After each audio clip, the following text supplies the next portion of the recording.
Assalamualaikum warahmatullahi wabarakatuh. Perkenalkan, nama saya Fauzi Azuhro. Saya dari kelas 1C dengan NIM 2530214066. Saya dari program studi pariwisata syariah. Di sini saya akan menjelaskan tentang pengantar ilmu ekonomi Islam. Bab yang pertama adalah konsep harta dan kepemilikan dalam Islam. Konsep harta dan kepemilikan dalam Islam menegaskan bahwa seluruh harta pada hakikatnya adalah milik Allah Subhanahu wa taala, sedangkan manusia hanyalah pemegang amanah yang wajib mengelolanya sesuai prinsip syariah. Islam mengakui kepemilikan pribadi dengan hak menggunakan, mengelola, memperoleh manfaat, mengalihkan dan melindungi harta yang dapat diperoleh melalui usaha, warisan, pemberian negara, dan pemenuhan kebutuhan yang wajar. Bab yang kedua adalah prinsip ekonomi dalam Islam.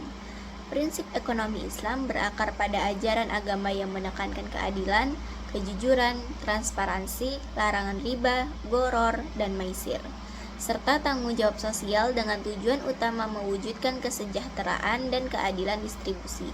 Berbeda dengan ekonomi konvensional yang berorientasi pada kepuasan dan utilitas maksimum, ekonomi Islam memandang konsumsi sebagai sarana memenuhi kebutuhan hidup secara wajar, mensejahterakan keluarga, dan membantu sesama dengan berlandaskan nilai maslahah. Konsumsi syariah menolak materialisme, mengedepankan kesederhanaan, serta menjaga 5 tujuan maqasid syariah, yaitu agama, jiwa, akal, keturunan, dan harta. Perilaku konsumsi pada diarahkan pada pemilihan produksi halal, etis, bebas unsur riba, dan spekulasi, serta patuh pada ketentuan syariah. Meskipun masih menghadapi tantangan berupa perbedaan interpretasi fikih dan perlunya edukasi konsumen. Bab yang ketiga adalah produksi dalam ekonomi Islam. Produksi dalam ekonomi Islam adalah kegiatan menghasilkan barang dan jasa yang halal, bermanfaat, dan seimbang untuk mencapai kesejahteraan dunia dan akhirat.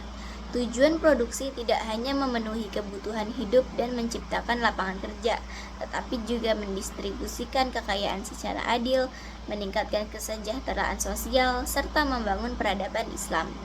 Motivasi produksi didasarkan pada pencarian ridho Allah, pencapaian falah, pengembangan potensi diri, kepedulian sosial, dan kelestarian lingkungan.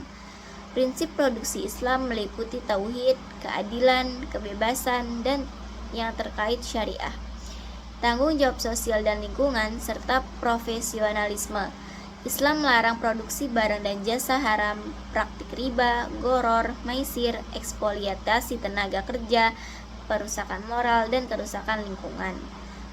Distribusi dalam Islam menekankan keadilan dan kejujuran agar seluruh pihak memperoleh haknya, serta diwujudkan melalui mekanisme zakat, infak, sedekah, warisan, wakaf, sistem bagi hasil, dan pajak yang adil guna mengurangi kesenjangan dan mewujudkan keadilan sosial.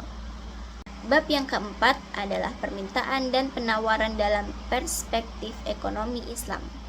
Dalam perspektif ekonomi Islam, permintaan dan penawaran bekerja melalui mekanisme pasar yang pada dasarnya serupa dengan ekonomi konvensional, namun dibatasi oleh nilai moral dan hukum syariah. Permintaan dalam Islam hanya berlaku pada barang dan jasa yang halal serta bermanfaat, sedangkan penawaran dipengaruhi oleh faktor permintaan, keuntungan yang wajar, produktivitas, keamanan, dan perkembangan teknologi sebagaimana dikemukakan Ibnu Khaldun. Harga terbentuk secara adil melalui keseimbangan antara permintaan dan penawaran tanpa unsur penipuan, penimbunan, atau eksploitasi, serta mempertimbangkan biaya produksi dan distribusi secara wajar. Pemerintah berperan penting dalam menjaga keadilan pasar melalui fungsi alokasi, distribusi, dan stabilisasi agar tercipta keseimbangan antara kepentingan individu dan kesejahteraan masyarakat, sehingga aktivitas ekonomi tidak hanya efisien secara material, tetapi juga bermakna secara moral dan spiritual. Bab yang kelima adalah perdagangan ekonomi Islam. Perdagangan dalam ekonomi Islam adalah aktivitas jual beli yang dilakukan secara halal, adil, dan sesuai dengan prinsip syariah. Islam membolehkan perdagangan selama terhindar dari riba, gharar, atau ketidakjelasan, maisir, penipuan, serta barang atau jasa yang haram.